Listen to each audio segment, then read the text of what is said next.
Clip number 1473۔ اس clip میں آپ قرآن پاک کی سورہ محمد کی آیت نمبر 22 کی تلاوت، ترجمہ اور تفسیر قرآن صراط الجنان سماعت فرمائیں گے۔ بسم اللہ الرحمن الرحیم۔ ترجمہ، اللہ کے نام سے شروع جو نہایت مہربان رحمت والا ہے۔ فَهَلْ عَسَيْتُمْ إِن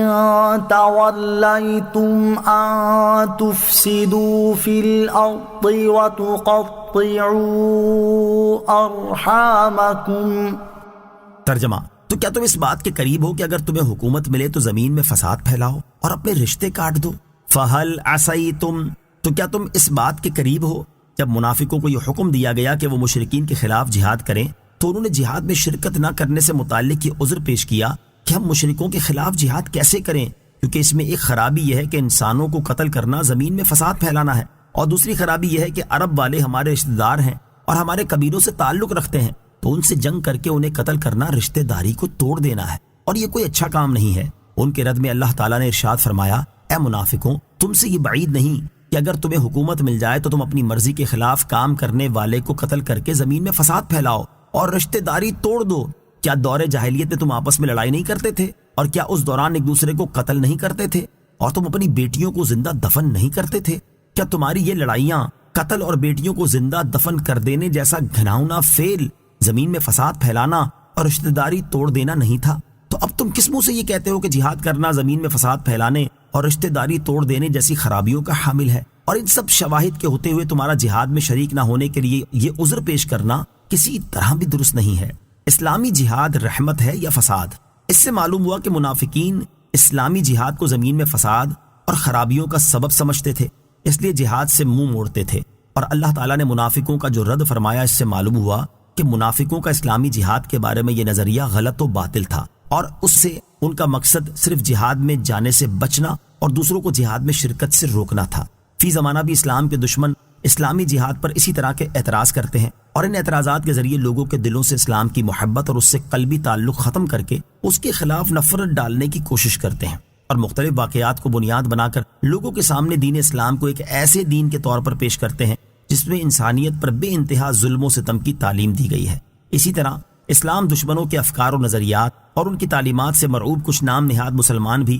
اسلامی جہاد سے متعلق ایسا کلام کرتے ہیں جو اس کی حقیقت اور اس کے اصل مقاصد کے بالکل برخلاف ہوتا ہے، حالانکہ ان میں بہت سے لوگ اچھی طرح جانتے ہیں کہ حقیقت اس سے کہیں مختلف ہے۔ حتیٰ کہ تاریخ سے ادنا سی واقفیت رکھنے والا شخص بھی اچھی طرح جانتا ہے کہ دین اسلام کا سورج طلوع ہونے سے پہلے انسانوں کا حال کیا تھا، اور وہ ظلم و ستم کی کس چکی میں پس رہے تھے، اور لوگ کس طرح غلامی کی زنجیروں میں قید اور اپنے آقاؤں کے ظلم و ستم کا شکار تھے۔ بچے، جوان، بوڑھے، مرد اور عورت، الغرض ہر سطح کے انسان جس ظلم و زیادتی اور بے رحمی کا شکار تھے وہ تاریخ کے واقف کار سے ڈھکی چھپی نہیں، اور اس کے مقابلے میں دین اسلام کے تاریخی کارناموں پر نظر دوڑائی جائے تو صاف نظر آئے گا کہ دین اسلام نے ہی انسانیت کو ظلم و ستم کے گہرے اندھیرے سے نکالا، دین اسلام نے ہی انسانوں کو سر اٹھا کر جینا سکھایا، دین اسلام نے ہی انسانوں میں انسانیت کی قدر اور عظمت پیدا کی، دین اسلام نے ہی زمین میں فساد کو ختم کر کے پرسکون معاشرہ اور امن کی فضا قائم کی، انسانوں کو ان کے حقوق دلائے اور ان کے حقوق پر دست اندازی کرنے والوں کو شکنجے میں جکڑا، اور بڑے فسادیوں کے فساد سے دوسروں کو بچانے کے لیے انہیں قتل کرنے کا حکم دیا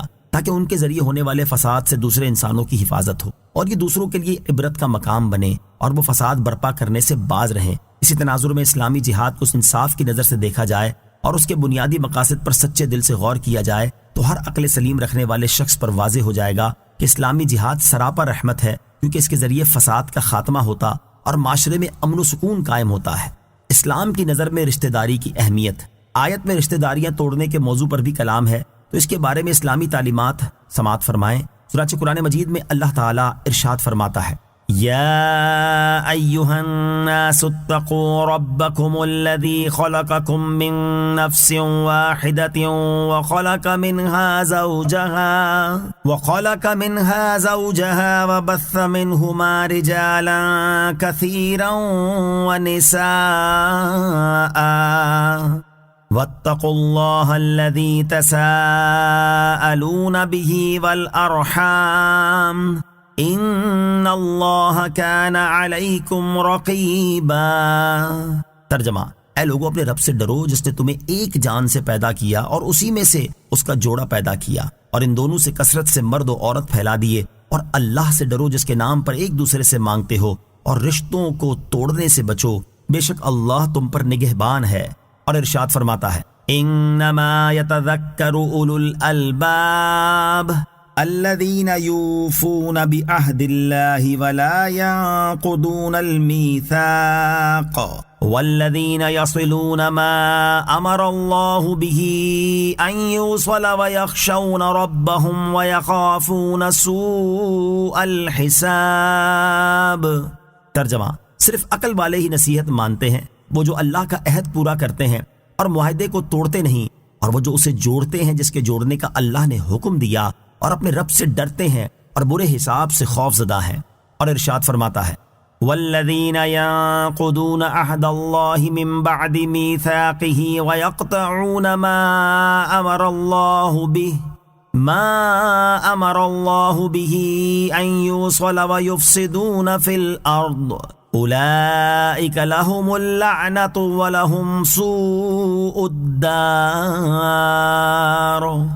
ترجمہ، اور وہ جو اللہ کا عہد اسے پختہ کرنے کے بعد توڑ دیتے ہیں، اور جسے جوڑنے کا اللہ تعالیٰ نے حکم فرمایا ہے اسے کاٹتے ہیں اور زمین میں فساد پھیلاتے ہیں، ان کے لیے لعنت ہی ہے اور ان کے لیے برا گھر ہے۔ اور حضرت ابو ہریرہ رضی اللہ تعالی عنہ سے روایت ہے، بخاری شریف کی حدیث ہے، سرکار دو عالم صلی اللہ تعالی علیہ وسلم نے ارشاد فرمایا، جب اللہ تعالیٰ مخلوق کو پیدا فرما چکا تو اس مخلوق میں سے رشتہ کھڑا ہوا اور اللہ تعالیٰ کے دربار میں استغاثہ کیا۔ اللہ تعالیٰ نے ارشاد فرمایا کیا ہے؟ اس نے عرض کی میں رشتہ کاٹنے والوں سے تیری پناہ مانگتا ہوں۔ ارشاد ہوا کیا تو اس پر راضی نہیں ہے کہ جو تجھے ملائے میں اسے ملاؤں گا اور جو تجھے کاٹے میں اسے کاٹ دوں گا؟ اس نے عرض کی اے میرے رب عز و جل، ہاں میں راضی ہوں۔ ارشاد فرمایا تو بس تیرے ساتھ